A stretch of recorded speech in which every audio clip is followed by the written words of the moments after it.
Untuk bagian berdiri, mari kita nyanyikan Mars GKI.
Duduk kembali.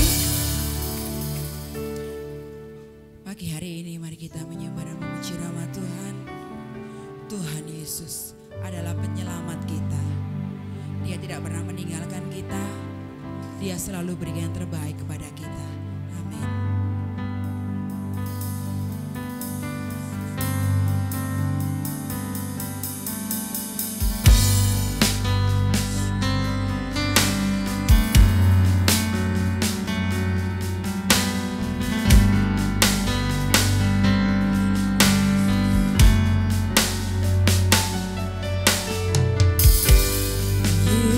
Yesus, penyelamat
Pujian hormat kuasa bagi Raja. Gunung tunduk, laut bergelora mendengar namamu. Ku bersuka atas perbuatanmu, selamanya ku kasih Engkau Tuhan. Tiada janji seperti yang ada padamu. Engkau Tuhan penyelamat kami, tiada yang seperti Engkau Yesus.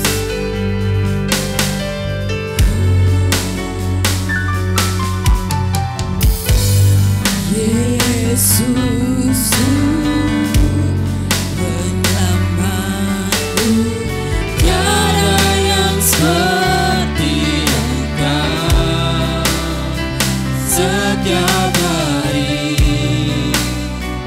ku memuji Keajaiban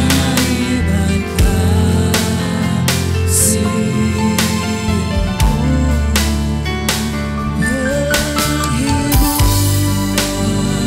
menghibur, Kau pelindung kami, menara kekuatan.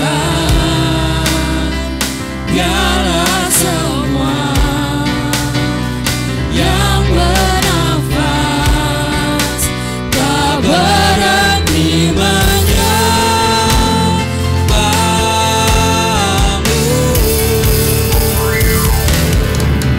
Nyanyi dan bersoraklah bagi Dia, pujian hormat kuasa bagi Raja. Gunung tunduk, laut bergelora mendengar namamu. Ku bersuka atas perbuatanmu, selamanya ku kasih Engkau Tuhan. Tiada janji seperti yang ada padamu. Yang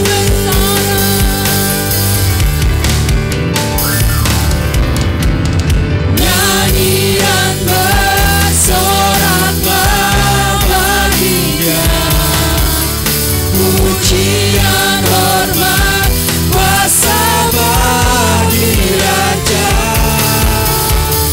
Gunung tunduk, laut bergelora mendengar namamu. Ku bersuka atas perbuatanmu, selamanya ku kasih Engkau Tuhan. Tiada janji seperti yang ada padamu. Katakan, nyanyi dan bersoraklah bagi Tuhan.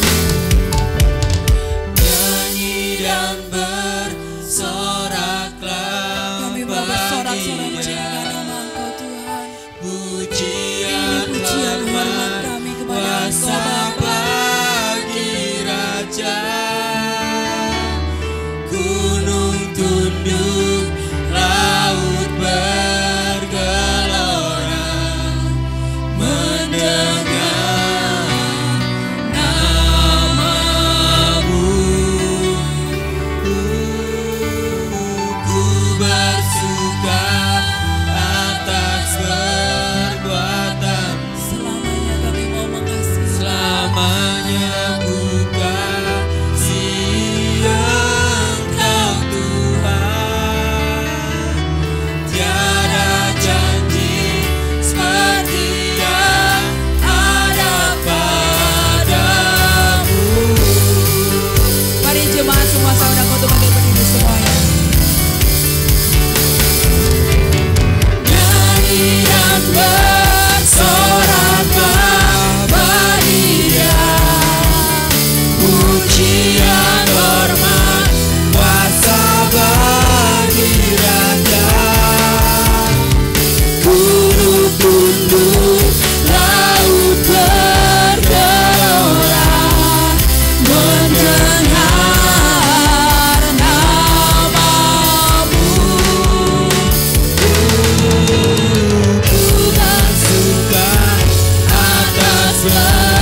2, 3. Aku percaya kepada Allah, Bapa yang Maha Kuasa, Khalik langit dan bumi, dan kepada Yesus Kristus, Anaknya yang tunggal, Tuhan kita, yang dikandung daripada Roh Kudus, lahir dari anak darah Maria, yang menderita di bawah pemerintahan Pontius Pilatus, disalibkan, mati dan dikuburkan, turun ke dalam kerajaan maut. Pada hari yang ketiga, bangkit pula dari antara orang mati, naik ke surga, duduk di sebelah kanan Allah, Bapa yang Maha Kuasa, dan datang dari sana untuk menghakimi orang yang hidup dan yang mati. Aku percaya kepada Roh Kudus, gereja yang kudus dan am, persekutuan orang kudus, pengampunan dosa, kebangkitan daging, dan hidup yang kekal. Amin. Saya persilakan duduk kembali. Selamat datang bagi rombongan dari Malang. Selamat melayani di tempat ini. Mari sama-sama bersorak memuji Tuhan. Kita puji, kita sembah nama Tuhan. Langit dan bumi, pujilah Tuhan.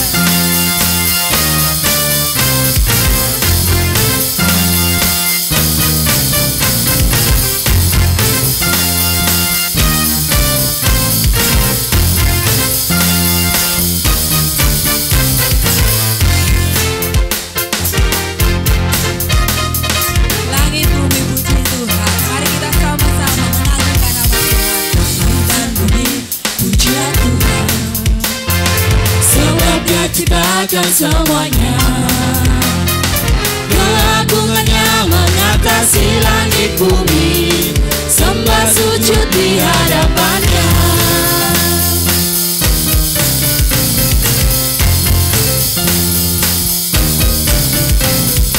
Langit dan bumi, pujilah Tuhan, sebab Dia ciptakan semuanya. Keagungannya mengatasi langit bumi, sembah sujud di hadapannya. Ku puji, ku sembah, ku puji, ku sembah Yesus Kristus Sang Penebus. Ku puji, ku sembah, ku puji, ku sembah Yesus Tuhan dan Rajaku.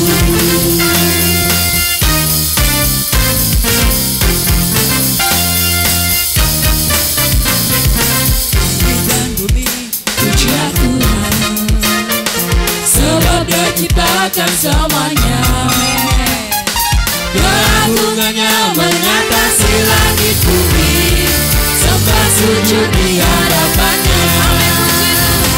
Ku puji, ku sembah, ku puji, ku sembah Yesus Kristus Sang Penebus. Ku puji, ku sembah, ku puji, ku sembah Yesus Tuhan dan Rajaku. Ku puji, ku sembah, ku puji, ku sembah Yesus Kristus Sang Penebus. Ku puji, ku sembah, ku puji, ku sembah Yesus Tuhan dan Rajaku. Mari semua yang bernafas memuji Tuhan. Pagi hari ini kita beri kekuatan, kita diberi sukacita oleh Tuhan untuk kita selalu memuji nama Tuhan. Haleluya. Katakan haleluya. Haleluya, puji Tuhan. Haleluya, amin. Haleluya, amin.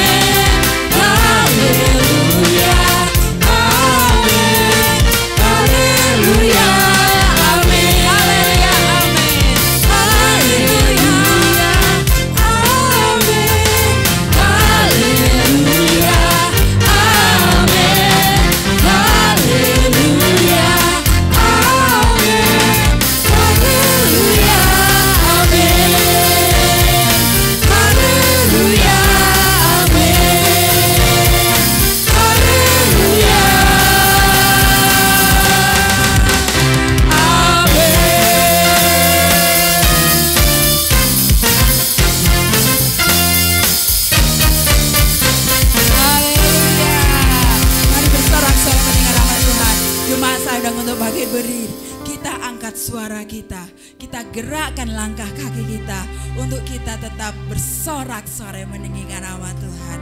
Nyanyi bagi Dia Sang Juru Selamat kita, Tuhan Yesus.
Bersorak-sorai meninggikan nama Tuhan. Amin.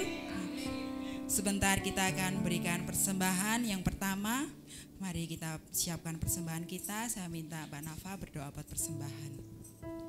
Mari kita berdoa. Terima kasih Tuhan, terima kasih ya Bapa atas berkat penyertaan-Mu pada kami. Hingga pada pagi hari ini Tuhan, kami boleh kembali berkumpul di tempat ini untuk memuji memuliakan nama-Mu, terlebih lagi untuk belajar kebenaran firman-Mu Tuhan. Tuhan, sebentar lagi kami akan memberikan sebagian berkat-Mu yang ada pada kami. Kiranya Kau sucikan, Kau kuduskan persembahan kami ini agar boleh layak dan berkenan di hadapan-Mu. Kau berkati anak-anak-Mu yang sudah memberi maupun yang belum bisa memberi. Kau berkati yang menjalankan juga yang akan mengelolanya Tuhan. Kami sudah berdoa dan mengucap syukur Tuhan. Hanya kami alaskan di dalam nama Tuhan Yesus. Haleluya. Amin. Derek Gusti mesti selamat. Amin. Siji loro telu.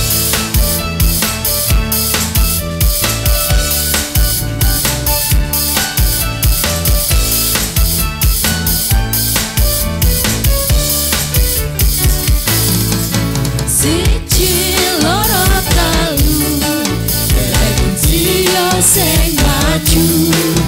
Papat limo enam, derek Gusti sing semen.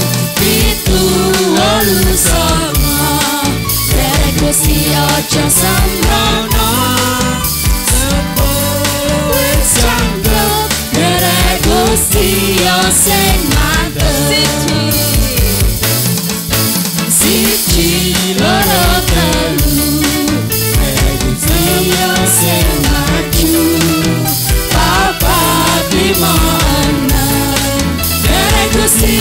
sing temen dituwolu sama derek Gusti aja sembrono sapa luwe cangkem derek Gusti sing mantep apa iya tenan apa tenan iya pancen tenan derek Gusti mesti selamat apa iya tenan apa tenan iya pancen tenan derek Gusti mesti selamat apa iya tenan apa tenan iya pancen tenan derek Gusti mesti selamat apa iya tenan apa tenan iya pancen tenan derek Gusti mesti selamat pancen tenan derek Gusti mesti selamat pancen tenan. Katakan dengan hati kita, derek Gusti mesti haleluya. Terima kasih buat persembahannya Bapak Ibu Saudara. Tuhan akan memberkati kita dengan limpahnya. Amin. Karena kita percaya kita mempunyai Allah yang setia. Tidak perlu kita takut apapun masalah kita, apapun yang kita hadapi. Kita punya Tuhan yang setia. Dia tidak pernah meninggalkan kita. Amin. Haleluya. Sebentar kita akan mendengarkan firman Tuhan. Kita siapkan hati kita. Kita percaya Tuhan berjanji tak sekalipun dia mengingkari. Haleluya.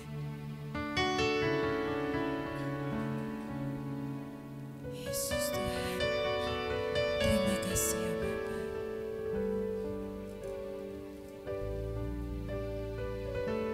Yesus. Sekalipun ku berjalan dalam lembah gelap, namun tanganmu selalu menopang hidupku saat ku dalam ketakutan, saat ku dalam ketakutan, kau hadir di sisiku. Kau berkata, jangan takut, kau beriku kenangan. Kaulah Tuhan yang berjanji tak sekalipun kau ingkari kesetiaanmu sungguh terbukti di sepanjang hidupku. Untuk selamanya ku kan setia melayani, mengasihimu. Tiada Tuhan yang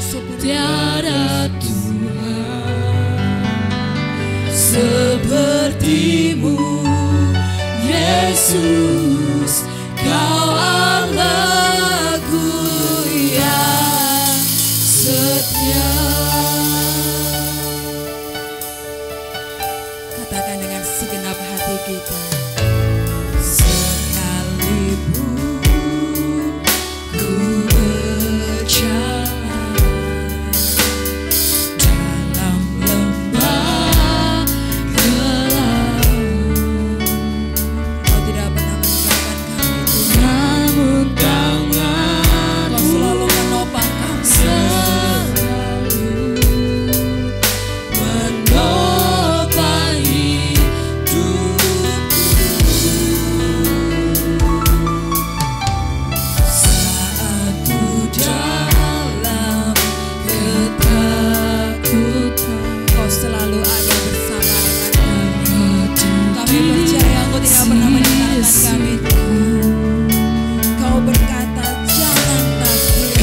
berkata, jangan takut,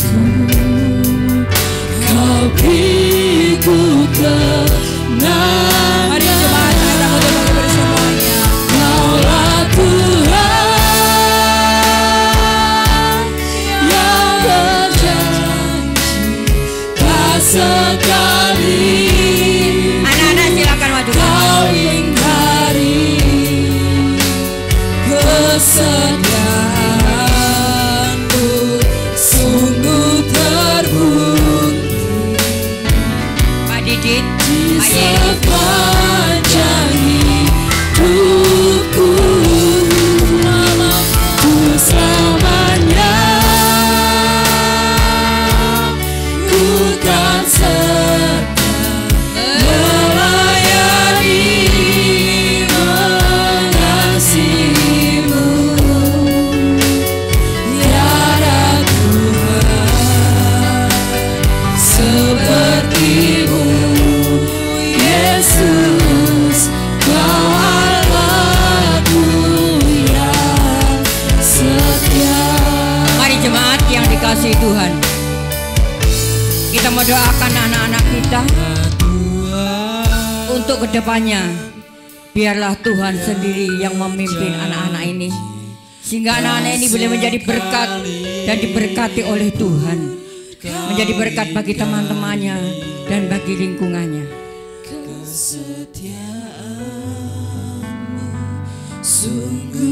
Mari kita ulurkan tangan kita untuk memberkati anak-anak kita.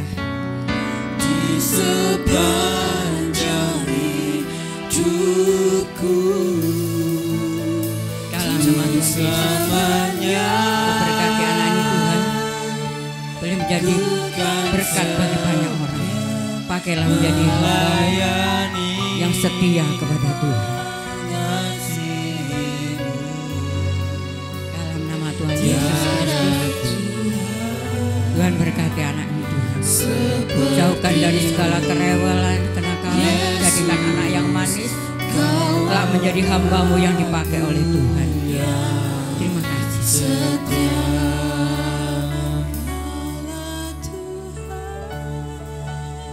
Dalam nama Tuhan Yesus, Kau diberkati Tuhan. Walaupun tidak ada orang tua, tapi Tuhan orang tuamu. Tuhan tidak membiarkan anak yatim piatu, tapi Kau memelihara anak ini Tuhan.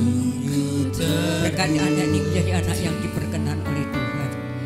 di sepanjang hidup Dalam nama Tuhan Yesus Kristus diberkati selamanya. untuk kedepannya Tuhan senantiasa tolong, Ku kan kasihani. melayani, Walaupun dia anak yatim piatu, tapi Tuhan yang menjadi orang tuanya. Berkati anak ini, apa yang menjadi keperluan sekolahnya Tuhan berkati. Pakailah dia menjadi hamba-Mu. Yesus, Allahku Dalam nama Tuhan Yesus diberkati oleh Tuhan. Pakailah dia Tuhan menjadi hamba-Mu. Pakailah untuk menjadi berkat. Berikan hikmat di dalam sekolahnya. Apapun yang dibutuhkan Tuhan tolong. Tuhan mencukupkan semuanya.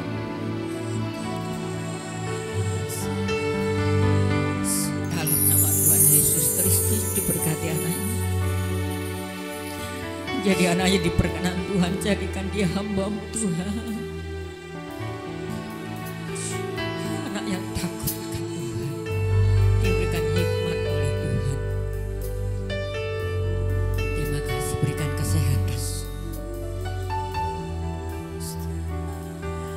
Dalam nama Tuhan Yesus Kristus, berkati anak. Engkau tahu kedirian orang tuanya, dia menjadi hamba-Mu Tuhan. Pakailah dia, pakai dia Tuhan, untuk menjadi saluran berkat bagi banyak orang. Terima kasih, berikan hikmat, akal budi dan kesehatan.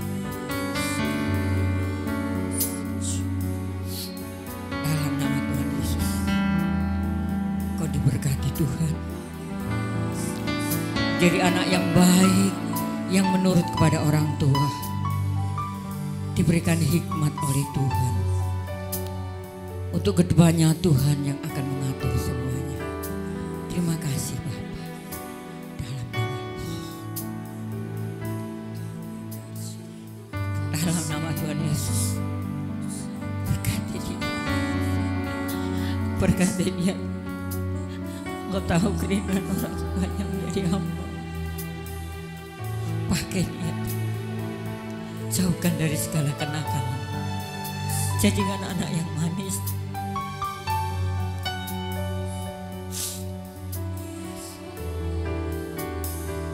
Dalam nama Tuhan Yesus. Tolong Erik diberikan hikmat oleh Tuhan.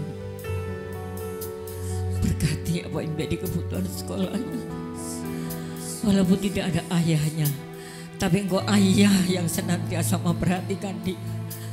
Tolong dia. Berikan kekuatan iman yang teguh, tetap setia kepada Tuhan. Beri kekuatan ibunya. Terima kasih.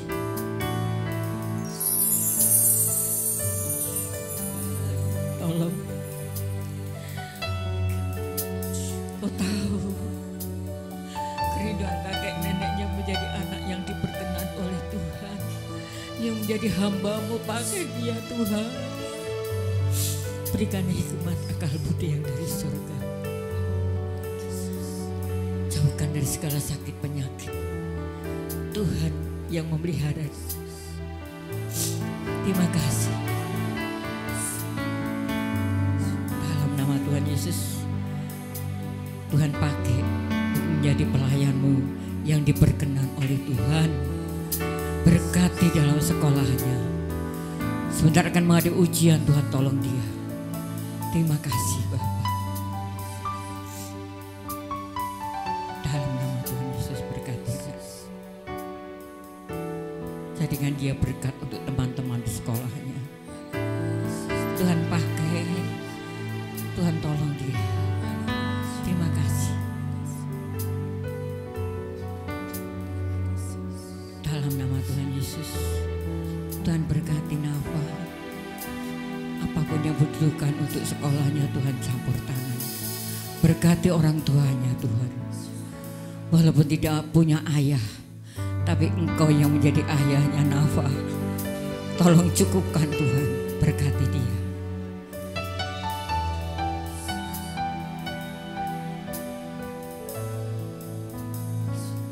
Dalam nama Tuhan Yesus, berkati Yonatan. Di dalam pendidikannya Tuhan tolong. Apapun yang menjadi cita-citanya Tuhan campur tangan. Terima kasih Yesus. Kami percaya Engkau senantiasa bekerja atas anak-anak kami.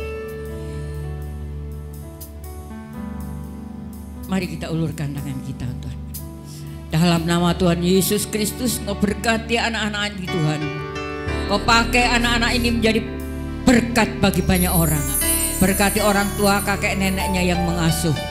Kami percaya Engkau tidak akan membiarkan anak-anak ini Tuhan, tapi Engkau senantiasa melindungi dan menjaga dan membentengi anak ini untuk menguatkan iman mereka. Terima kasih Bapa. Berkati tim PAW, tim musik, LCD, kolektan, semua diberkati Tuhan. Terlebih hamba-Mu yang akan menyampaikan firman-Mu, kuasa menyertai hamba-Mu. Berikan kami hikmat akal budi supaya kami boleh mengerti apa yang Kau mau di dalam hidup kami. Terima kasih. Dalam nama Tuhan Yesus Kristus kami akan sambut kebenaran firman-Mu. Yang menyambut firman Tuhan katakan bersama haleluya. Amin. Puji Tuhan, Tuhan berkati. Monggo masuk ke sini.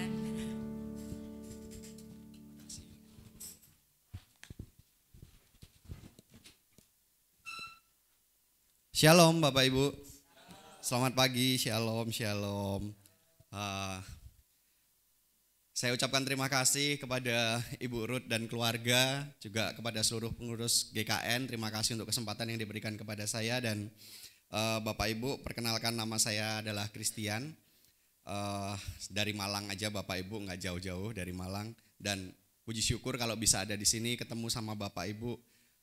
bagi saya adalah kehormatan yang luar biasa ya, karena sebenarnya keluarga kami itu sudah kenal dengan keluarga dari Pak Lukas ya, udah cukup lama, tetapi memang baru untuk berkesempatan sekarang ini untuk bisa saling melayani satu sama lain, dan bagi kami ini adalah kesempatan yang luar biasa ya. Jadi saya berharap ini bisa bersambung terus ya nanti. Jadi bisa ketemu sama Bapak Ibu, nanti Bapak Ibu juga kapan main ke Malang gitu kira-kira. Baik, Bapak Ibu, hari ini saya akan membawakan tema Jalan Tuhan. Bisa tolong ditampilkan ya. Oke, jadi saya akan bawakan tema Jalan Tuhan. Lanjut Pak, next. Ya, kita baca dulu Mazmur pasal yang ke-34 ayat yang ke-20. Mazmur pasal yang ke-34 ayat yang ke-20. Ya.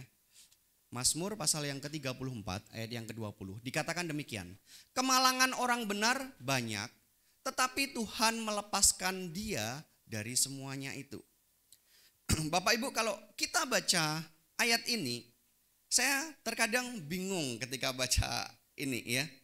Bagaimana bisa dikatakan orang sudah hidupnya benar tetapi mengalami kemalangan.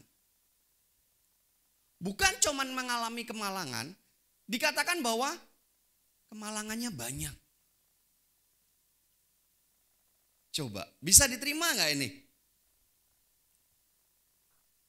Coba saya tanya dulu, Bapak Ibu yang hidupnya benar angkat tangan. Nggak ada yang berani angkat tangan. Ya. Tapi yang saat ini yang sudah dibenarkan sama Tuhan Yesus angkat tangan. Oke, berarti Bapak Ibu berani dong menyebut dirinya orang benar, amin? Amin? Kok takut-takut sih Pak? Coba sekali lagi, yang sudah dibenarkan sama Tuhan Yesus angkat tangan. Amin. Berarti Bapak Ibu orang benar, amin? Amin. Tapi Alkitab mencatat bahwa orang benar kemalangannya banyak.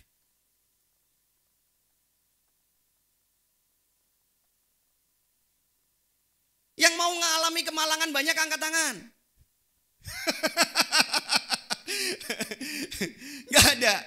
Gak ada yang mau mengalami kemalangan. Gak ada ya. Saya pun juga gak mau Bapak Ibu. Tetapi coba kita lihat sekali lagi. Bagaimana ayat ini bisa mengatakan kemalangan orang benar banyak. Ya. Orang seringkali bilang seperti ini. Ya, bahwa kalau Tuhan sudah merestui jalan hidup kita, kalau Tuhan sudah berkenan akan jalan hidup kita, maka segala sesuatunya akan lancar, segala sesuatunya akan mulus, segala sesuatunya akan aman-aman saja gitu. Benar? Tidak ya. Kenyataan tidak seperti itu Bapak Ibu. Ya, kenyataan tidak seperti itu. Saya kenal dengan, paling enggak kalau saya mau cerita, ada 2 orang hamba Tuhan Bapak Ibu ya. 2 orang hamba Tuhan yang saya lihat mereka ini pelayanan, jadi 2 hamba Tuhan ini, yang satu ada di Malang, yang satu ada di Semarang ya. Berbeda tempat gitu. Yang kalau saya lihat mereka ini pelayanan serius, benar-benar sungguh-sungguh pelayanan, banyak hal yang dikorbankan untuk pelayanan ya. Tetapi hari-hari ini saya tidak melihat kehidupan mereka baik-baik saja. Bahkan ya, kadang-kadang nih mereka mungkin baru bulan ini aja enggak, sampai dengan bulan yang kemarin, sampai dengan bulan Januari kemarin, itu setiap bulannya masih mengharapkan dari saya. Meskipun saya memberinya tidak seberapa gitu. Tapi saya yakin banyak hal yang banyak orang yang mungkin mereka harapkan gitu ya, untuk bisa jadi saluran berkat buat mereka gitu. Saya lihat padahal ini seorang hamba Tuhan, pelayanannya juga pelayanan yang sungguh-sungguh, pelayanannya enggak coba cari pelayanan di tempat-tempat yang basah, di tempat-tempat orang kaya, enggak, pelayanan di penjara-penjara, tetapi ngalami kehidupan yang enggak mulus, ngalamin kehidupan yang enggak gampang. Nah, hari-hari ini Bapak Ibu, ini yang pengen saya dan Bapak Ibu perlu untuk belajar bersama-sama ya, bahwa ternyata orang benar itu bisa punya kemalangan yang banyak.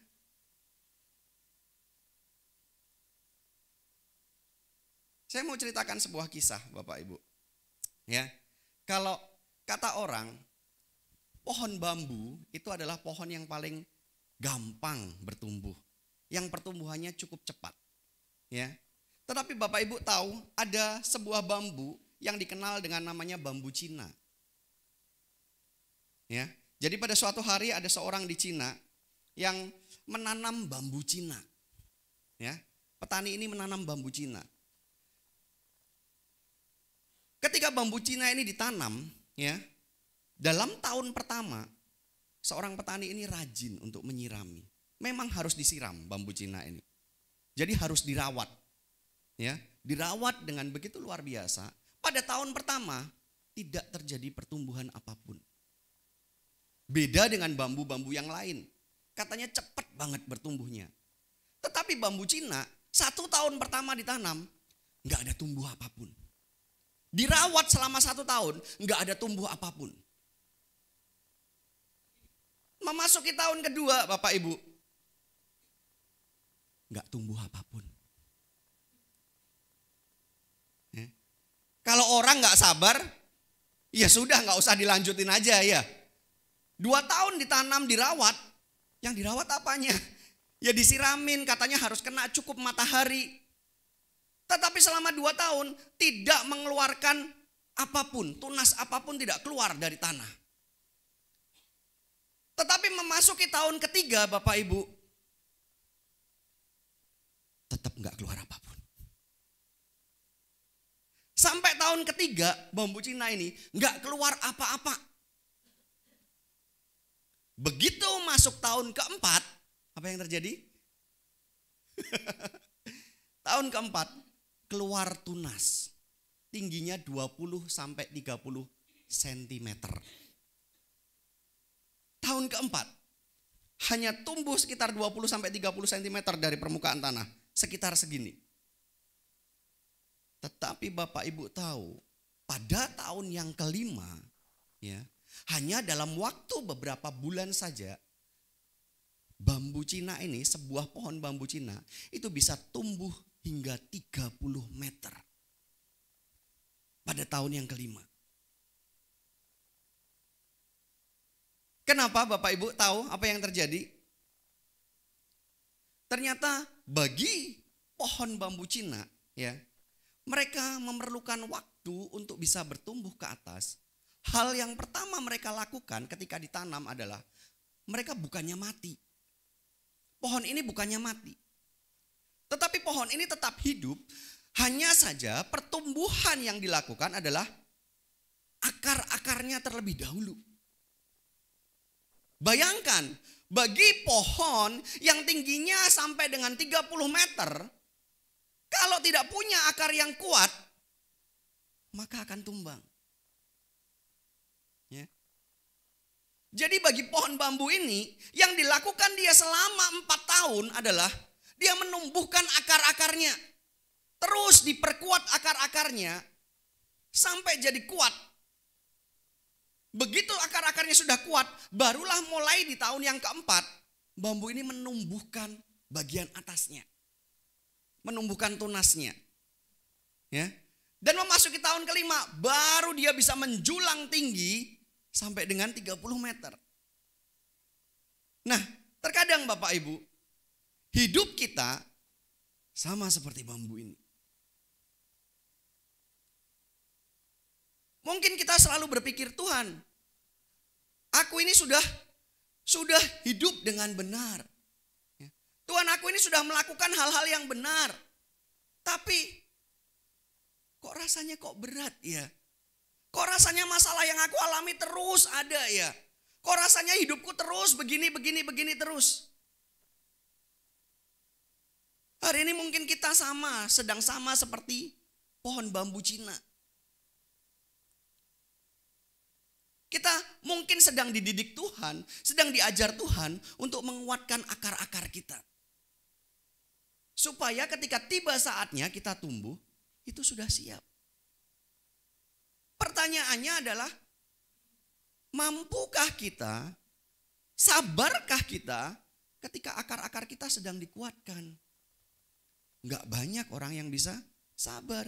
Nggak banyak orang yang bisa kuat. Ya, tadi ibu bilang kalau jalan Tuhan itu nggak selalu lurus ternyata, nggak selalu enak. Ya, kadang-kadang kelak-kelok kesana sini, nggak menyenangkan. Tetapi kita perlu belajar bahwa nggak selalu kemalangan itu datang pada orang-orang yang salah. Kadang hidup kita sudah benar pun masih datang kemalangan. Kita mau belajar dari kisah Alkitab. Yuk kita lihat Matius. Injil Matius pasal yang kedua, ayat yang pertama sampai yang ke-10. Ini bukan kisah Natal ya Bapak Ibu ya. Ini bukan kisah Natal, tapi memang saya dapatkan sharing ini ketika Natal kemarin ya, tapi ini bukan kisah Natal. Saya mau menunjukkan sisi lain dari kisah ini supaya kita sama-sama belajar dari kisah ini ya. Matius pasal yang kedua, ayat yang pertama sampai yang ke-10. Terlalu kecil ya, nggak kelihatan ya? Kelihatan ya? Oke. Matius pasal yang kedua, ayat yang pertama sampai yang ke-10 saya bacakan. Sesudah Yesus dilahirkan di Bethlehem di tanah Yudea pada zaman Raja Herodes, datanglah orang-orang Majus dari timur ke Yerusalem dan bertanya-tanya, di manakah dia raja orang Yahudi yang baru dilahirkan itu? Kami telah melihat bintangnya di timur dan kami datang untuk menyembah dia. Ketika Raja Herodes mendengar hal itu, terkejutlah ia beserta seluruh Yerusalem. Maka dikumpulkannya semua imam kepala dan ahli Taurat bangsa Yahudi, lalu dimintanya keterangan dari mereka di mana Mesias akan dilahirkan. Next. Mereka berkata kepadanya, di Bethlehem di tanah Yudea, karena demikianlah ada tertulis dalam kitab Nabi, dan engkau Bethlehem tanah Yehuda, engkau sekali-kali bukanlah yang terkecil di antara mereka yang memerintah Yehuda, karena daripadamu lah akan bangkit seorang pemimpin yang akan menggembalakan umatku Israel. Lalu dengan diam-diam Herodes memanggil orang-orang Majus itu dan dengan teliti bertanya kepada mereka bila mana bintang itu nampak. Next. Kemudian ia menyuruh mereka ke Bethlehem, katanya, pergi dan selidikilah dengan seksama hal-hal mengenai anak itu, dan segera sesudah kamu menemukan dia, kabarkanlah kepadaku supaya aku pun datang menyembah dia. Setelah mendengar kata-kata raja itu, berangkatlah mereka dan lihatlah, bintang yang mereka lihat di timur itu mendahului mereka hingga tiba dan berhenti di atas tempat di mana anak itu berada. Ketika mereka melihat bintang itu sangat bersukacitalah mereka. Bapak Ibu, ini adalah kisah tentang orang-orang Majus yang Bapak Ibu sudah sering banget dengar ceritanya. Ada berapa orang Majus? Ada berapa? Yang datang ada berapa orang Majus? Ada 3. Ya, itu menurut drama Natal, ya kan? Menurut drama Natal ada 3 orang Majus. Menurut tradisi itu ada 14 orang Majus ya. Tetapi itu menurut tradisi, kita nggak perlu melampaui apa yang tertulis dalam Alkitab karena Alkitab nggak menuliskan berapa orang ya. Tapi menurut tradisi ada 14 orang ya, orang Majus yang datang kepada Yesus. Meskipun di drama Natal diceritakan cuma 3. Kenapa sih kok diceritakan 3? Supaya bawa persembahannya enak gitu ya kan, pas gitu kan ya, gitu. Bapak Ibu, saya mau kasih tahu, orang Majus ini adalah orang-orang yang memiliki kecerdasan yang luar biasa. Majus ini kalau dalam bahasa Inggrisnya disebut magos ya, berasal dari kata magos. Majus ini berasal dari kata magos atau kata magi. Dalam bahasa Inggrisnya disebut dengan magician gitu. Ya. Dalam bahasa Inggrisnya disebut dengan kata-kata magician. Bapak Ibu tahu magic? Ya. Nah, magic atau magician tahu? Apa?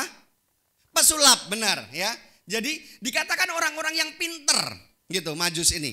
Atau lebih tepatnya sebenarnya kalau yang dimaksud di dalam Alkitab dengan magi ini adalah orang-orang yang paham dengan perbintangan, ilmu-ilmu perbintangan.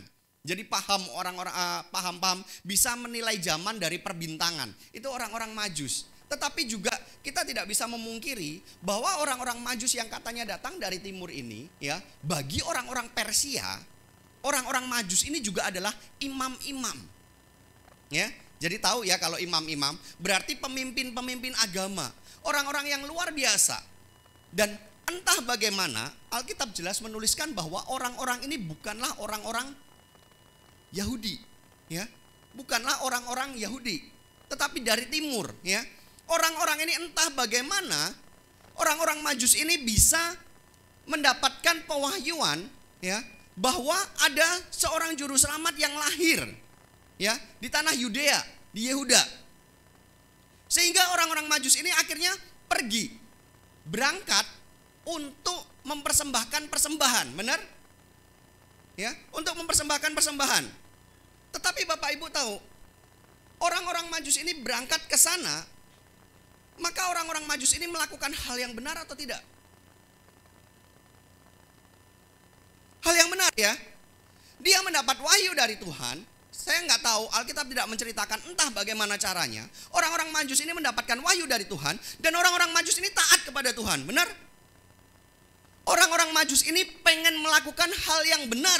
Ketika disuruh sama Tuhan berangkat ke sana, dia berangkat ke sana. Benar? Ketika disuruh Tuhan berangkat ke situ, dia berangkat ke situ. Orang-orang ini belajar melakukan apa yang firman Tuhan katakan.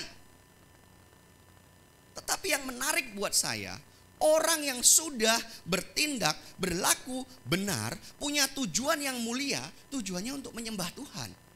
Orang yang punya tujuan yang benar, melakukan yang benar, berada di jalan yang benar, yang saya heran adalah Tuhan tiba-tiba izinkan orang ini untuk ketemu sama seseorang yang namanya Herodes.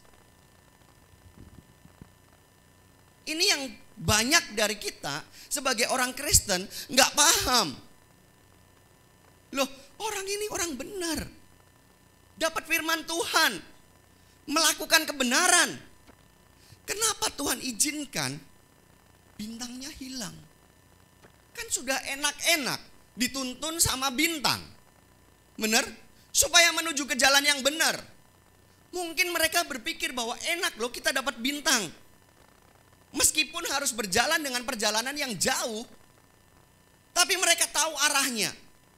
Yang saya heran adalah kenapa tiba-tiba Tuhan izinkan bintang itu hilang. Bukan cuman bintangnya hilang, mereka harus ketemu sama seseorang yang namanya Herodes. Ya, Bapak Ibu tahu Herodes atau yang dikenal dengan Herodes Agung. Ini adalah Herodes yang pada zaman Tuhan Yesus lahir. Ya. Herodes Agung. Ini orang sakit, Bapak Ibu. Sakit jiwa. Ya. Kenapa saya bilang sakit jiwa? Herodes Agung ini adalah orang yang gila dengan kekuasaan. Ya. Jadi saya mau cerita sedikit soal Herodes Agung. Herodes Agung ini punya anak. Ya. Tetapi anak kandung dari permaisurinya yang sah. Anaknya ini baik, ya, dikenal baik, dekat dengan rakyat. Dan Bapak Ibu tahu apa yang terjadi sama anaknya ini? Anaknya ini dihukum mati sama Herodes sendiri. Gara-gara kenapa? Saudara tirinya ngomong sama Herodes, kalau anaknya ini, jadi anak dari selirnya, anaknya Herodes yang lain dari selirnya, itu ngomong kalau anak putra mahkota, anak kandungnya dia itu pengen menduduki posisi raja. Ya. Dan kemudian Bapak Ibu tahu, pada akhirnya beberapa tahun kemudian anak tirinya, anak dari selirnya sama dia dipenggal juga. Anaknya dia semua loh itu. Kenapa? Karena dia curiga membuat konspirasi untuk menjadi raja. Ya. Dan kemudian dia punya 2 keponakan, semuanya dia hukum penggal. Karena dia khawatir kalau dia ambil jabatan kerajaan itu. Bukan cuman itu Bapak Ibu, ya. Herodes ini menikah juga dengan anaknya seorang imam, ya, karena dia itu perlu mengambil hatinya orang-orang Yahudi, ya. Sehingga istrinya itu ada yang seorang imam. Bapak Ibu tahu apa yang dia lakukan? Hukum mati juga. Karena dia khawatir istrinya yang baru ini akan ngambil jabatannya dia. Jadi Herodes ini orang yang gila sebenarnya. Orang yang gak waras, ya, orang yang khawatir bahwa kedudukannya akan diambil bahkan itu sama anak-anaknya. Ya. Dan yang lebih parah Bapak Ibu tahu, setelah dia menghukum mati anaknya yang terakhir, ya, setahun kemudian dia meninggal juga. Jadi hidupnya ini benar-benar hidup yang dipenuhi dengan ketakutan bahwa kehilangan posisi, kehilangan jabatan. Seperti itulah Herodes.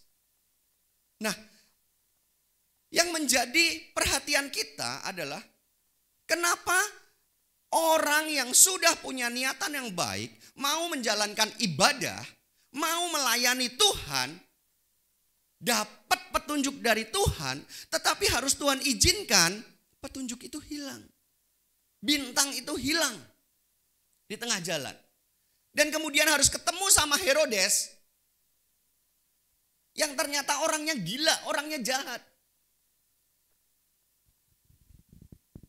Hari-hari ini banyak enggak kita ngalamin hal yang sama? Saya beritahu Bapak Ibu, kalau kita ngambil komitmen untuk jadi Kristen, ketika kita ambil komitmen untuk aku mau melayani dengan sungguh-sungguh, aku mau melayani dengan benar. Saya kasih tahu, hidup itu enggak mulus. Ya, kata Agnes Monica, life is never flat katanya. Hidup itu enggak pernah lurus-lurus aja. Hidup itu banyak gelombang-gelombangnya. Hari ini hal yang sama juga berlaku. Bahwa ketika kita ngambil keputusan untuk melayani Tuhan, untuk percaya sama Tuhan, hidup itu enggak mulus. Hidup itu akan banyak jatuh bangunnya. Kesetiaan kita enggak akan mulus, akan banyak jatuh bangunnya.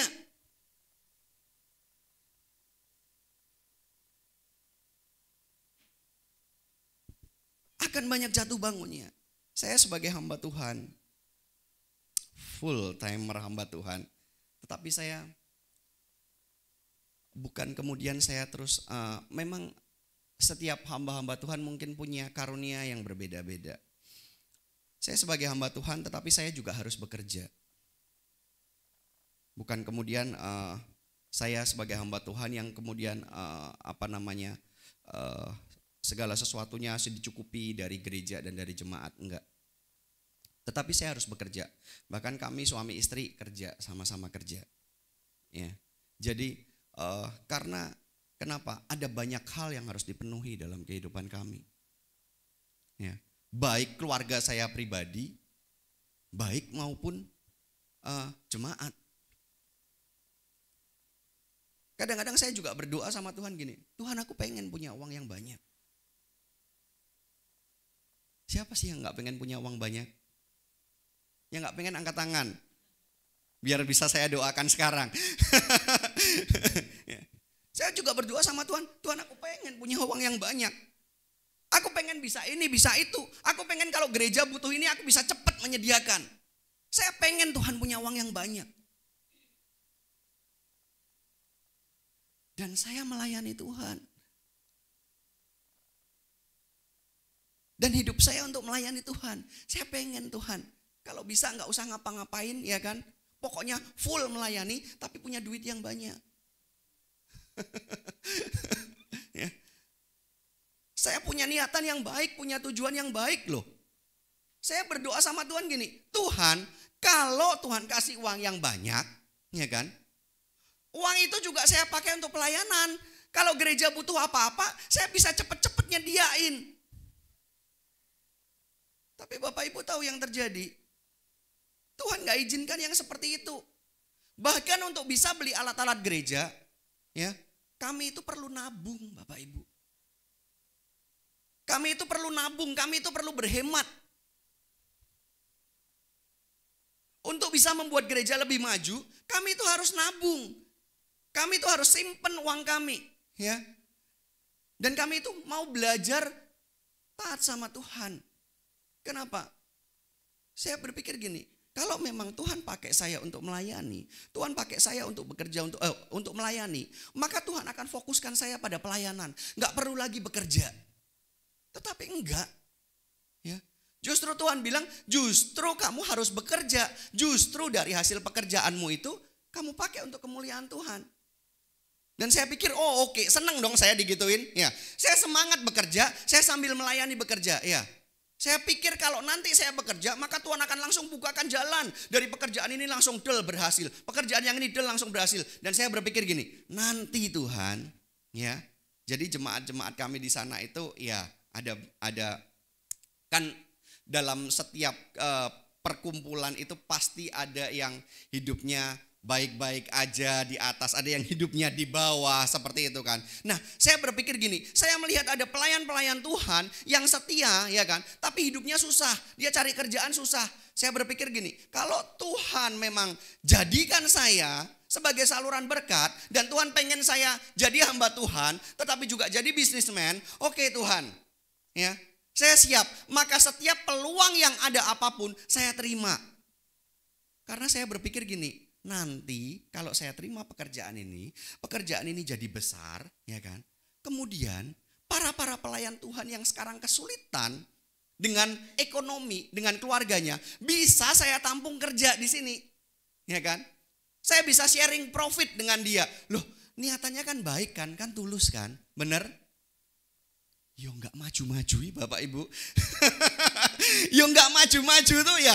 Saya itu sampai sama istri itu kadang-kadang tangan saya sampai capek Bapak Ibu. Kenapa? Saya buatin kotak makan itu loh Bapak Ibu. Ya, tapi saya nggak punya mesinnya. Jadi yang kami lakuin pakai apa? Pakai penggaris dan cutter. Di staplesi satu persatu. Sampai tangan itu rasanya capek gitu. Ya. Tapi ya tetap kami lakukan. Saya itu berpikirnya dulu tuh pikirannya besar Bapak Ibu ya. Ketika Tuhan kasih ide ini, wah, langsung kami beli kertas ya kan. Langsung kami kerjakan. Bukan cuman itu Bapak Ibu. Setelah kami kerjakan, saya itu langsung cari jalan. Berapa sih biaya mesin cetaknya gitu ya kan. Berapa sih harga mesinnya ya kan. Sampai akhirnya ketemu sama bos mesin, sama bos kertas di Malang ya kan. Teleponan ngobrol, dia bilang seperti ini, dia panggil saya Nyo gitu. Dia bilang gini, Nyo, kamu mau buat kayak gini, ya nggak apa-apa, aku bisa supply semua mesinnya. Yang pertama, dia bilang gitu, syarat pertama, kamu perlu punya tempat yang gede, ya kan? Yang listriknya itu harus minimal 3 fase, dia bilang kayak gitu. Listriknya minimal 3 fase itu berarti 10.000 Bapak Ibu, 10.000 watt. Ya kan, dia bilang kayak gitu. Minimal 3 fase 10.000 watt, tempat itu gede dan tempat itu mesti harus kedap suara. Kamu gak boleh punya tetangga, dia bilang gitu, karena berisik. Dia bilang, ya kan. Saya lagi, oh iya, saya jawab gitu. Dan ternyata Bapak Ibu, ya, yang lebih parah lagi, harga 1 unit mesinnya itu miliatan. Saya berpikir gini, aku iki kerja ya, dodolan ini, jualan ini 1 kotak 800 rupiah. Disuruh beli mesin miliatan. Kapan balik modalnya? Kapan balik modalnya? Saya berpikir, aduh, ternyata kok nggak semulus gitu. Ternyata nggak semulus yang saya pikirkan. Saya pikir kalau kita sudah bekerja dengan benar, sudah dengan cara yang benar, dengan niatan yang benar, maka semua jalan akan mulus. Tetapi kenyataannya tidak. Hari ini saya nggak ngerti bagaimana dengan kehidupan Bapak Ibu. Apakah ada di antara Bapak Ibu, saudara? Saya lihat di sini itu pelayanannya luar biasa. Tetapi mari saya kasih tahu. Jangan pernah berpikir, aku melayani, ya, aku melayani supaya jalanku mulus-mulus saja. Itu tidak akan terjadi. Jangan pernah menyuap Tuhan dengan jalan melayani, ya kan? Terus kemudian minta sama Tuhan supaya jalanku mulus-mulus saja Tuhan. Maka sama dengan kita sedang menyuap Tuhan, kemudian ngomong sama Tuhan, kemudian membuat diri kita itu sebenarnya sedang dalam kehancuran. Tuhan sudah punya rencana dalam kehidupan kita. Kita ngomong gini, Tuhan, aku suap dengan pelayanan, tapi rencanamu gak usah dijalankan. Jangan pernah berpikir seperti itu Bapak Ibu. Hari ini kita juga melihat hal yang sama. Benar? Dari kisah Alkitab ini kita ngelihat hal yang sama. Saya gak ngerti bagaimana dengan kehidupan keluarga Bapak Ibu. Mungkin ada Bapak Ibu yang berpikir seperti ini, ya kan? Aku mau bawa keluargaku dekat semuanya sama Tuhan. Pokoknya ya biar semuanya dekat sama Tuhan supaya hidupku tuh mulus-mulus aja. Kalau jalan kemana-mana lancar, ya, bisa pergi, bisa tamasya kemana-mana bareng-bareng, bisa hidupnya enak. Saya kasih tahu, jangan pernah berharap yang seperti itu. Hari ini Alkitab memberi pelajaran sama kita. Demikian juga dalam pekerjaan. Kita ini kerja, ya kan? Yang ikut orang kerja sudah jujur, ya. Masih ada aja ketemu partner kerja yang nggak beres, ya kan? Benar nggak? Bukan cuman partner kerjanya nggak beres, partner kerjanya cerita ke bos tentang kita nggak beres lagi, ya. Sudah gitu yang lebih mengherankan lagi, bosnya lebih percaya lagi sama partner kerja kita daripada kita.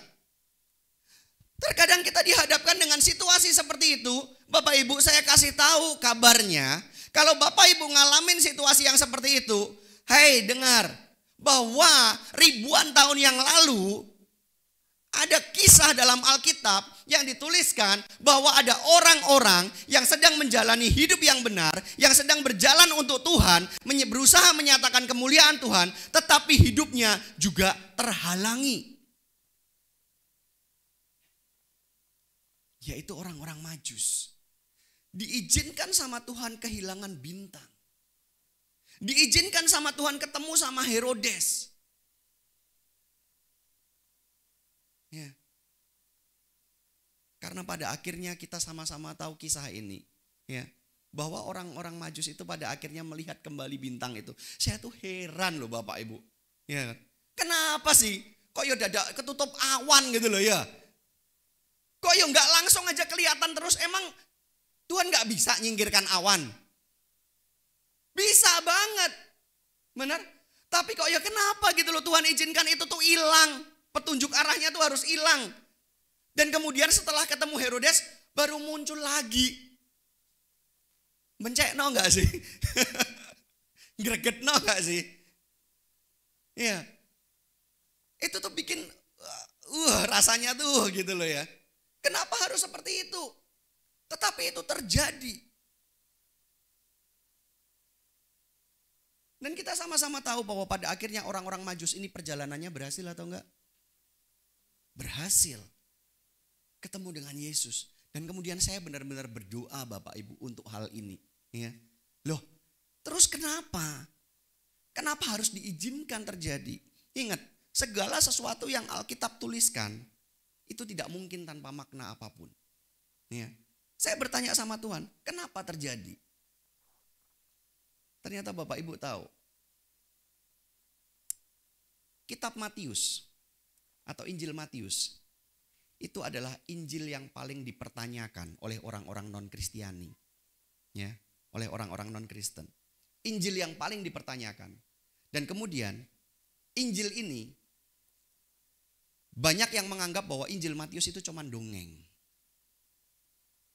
Ya. Contoh, kasus pembunuhan bayi yang dilakukan oleh Herodes. Ya. Berusaha dicari tahu fakta sejarahnya mana. Fakta sejarahnya nggak ada. Gitu. Ya. Kasus pembunuhan bayi.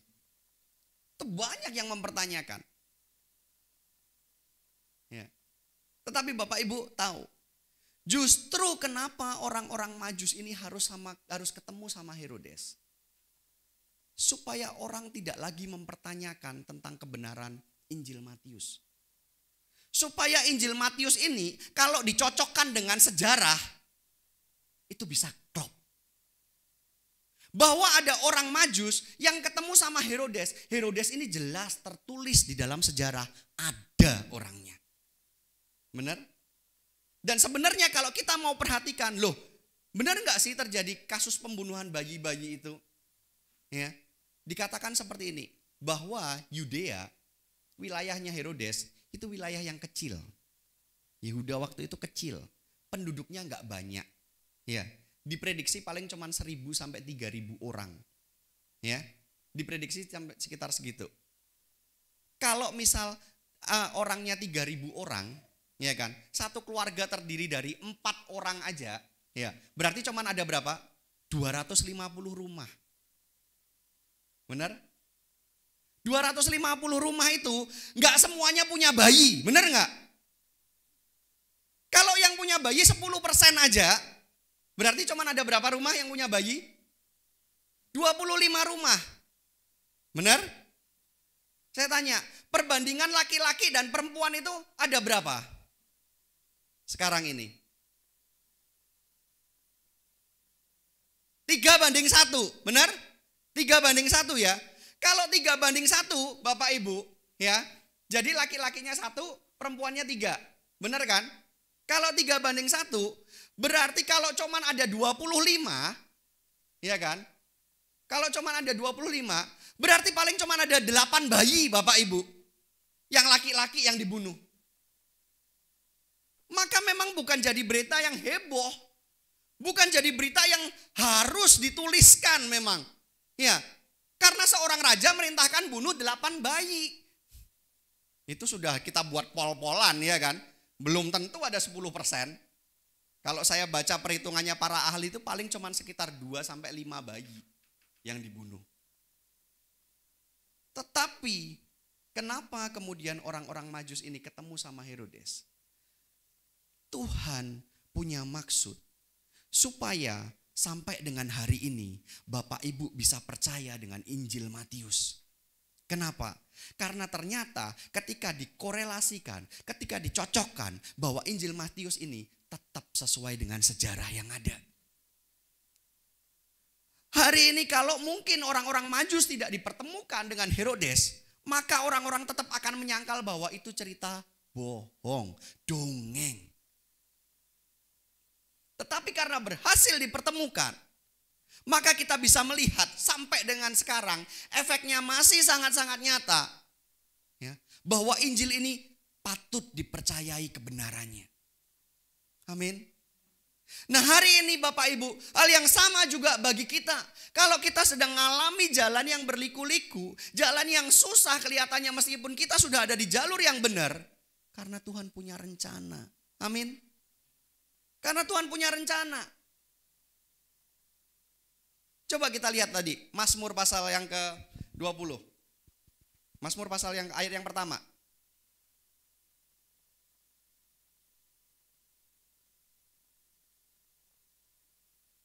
Nah, Mazmur pasal yang ke-34 ayat yang ke-20. Ya.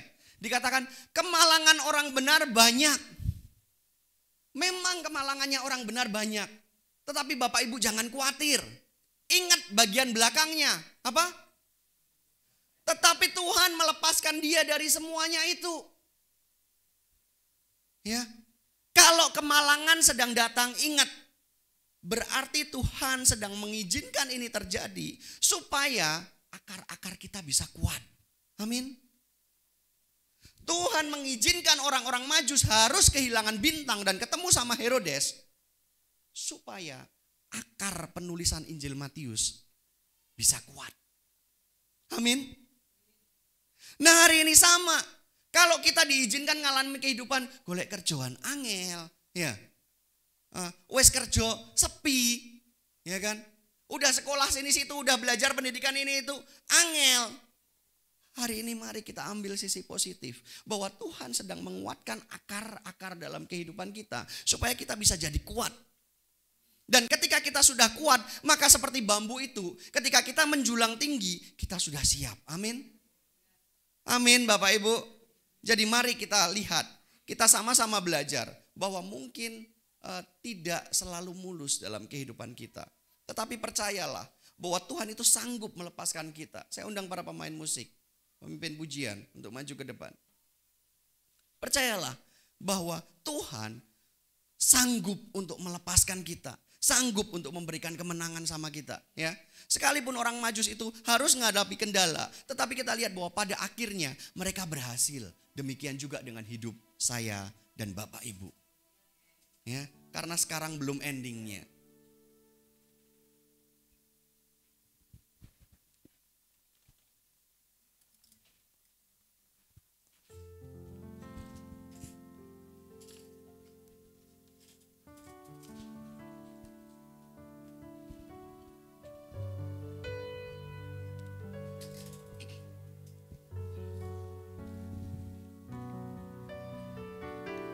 Mari kita berdoa Bapak Ibu.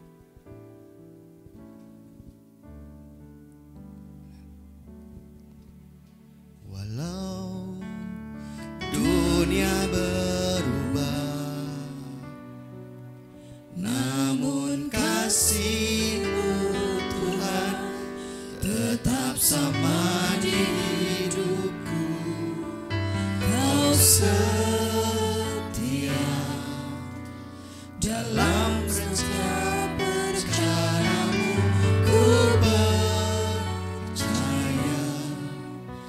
hidupku dalam tangan-Mu. Sampai detik ini ku melihat penyertaan-Mu sempurna. Sampai selamanya Kaulah Tuhan, satu-satunya pengharapanku. Mari kita nyanyikan dari awal. Walau dunia berubah, namun kasih-Mu Tuhan tetap sama di hidupku. Kau setia dalam setiap rencana-Mu. Ku percaya hidupku dalam tangan-Mu. Sampai detik ini ku melihat penyertaan-Mu sempurna.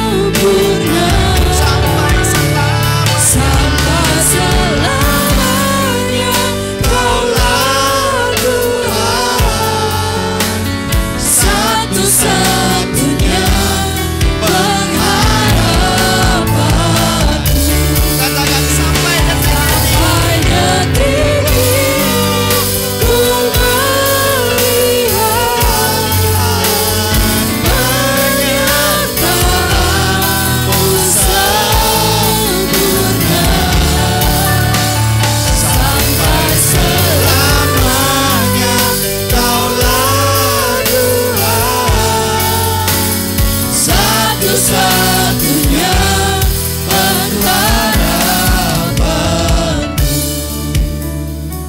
Tuhan Yesus, pagi hari ini Tuhan ajarkan kepada jemaat Tuhan, supaya ketika kami menghadapi rintangan, sekalipun kami sudah mengambil keputusan yang benar, keputusan yang tepat, Tuhan ajar kami untuk kami tidak menyerah dengan jalan kami. Tuhan ajar kami untuk kami tetap setia, karena pada akhirnya kami melihat bahwa orang-orang yang dipimpin Tuhan, sekalipun ngadapin kemalangan, tetapi pada akhirnya jalan hidupnya berhasil. Karena Tuhan yang selalu menolong, Tuhan yang selalu memberikan pimpinan. Tuhan tidak pernah meninggalkan kami sendirian. Hari ini Tuhan Yesus ajar setiap jemaat Tuhan supaya hidup di dalam pimpinan Tuhan. Ajar jemaat Tuhan supaya untuk terus setia kepada Tuhan.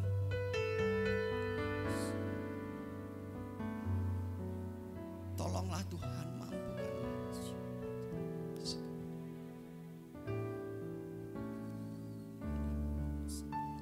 Sampai detik ini ku melihat penyertaan-Mu sempurna. Sampai selamanya Kaulah Tuhan, satu-satunya pengharapanku. Sampai detik ini ku melihat penyertaan-Mu sempurna. Sampai selamanya Kaulah Tuhan,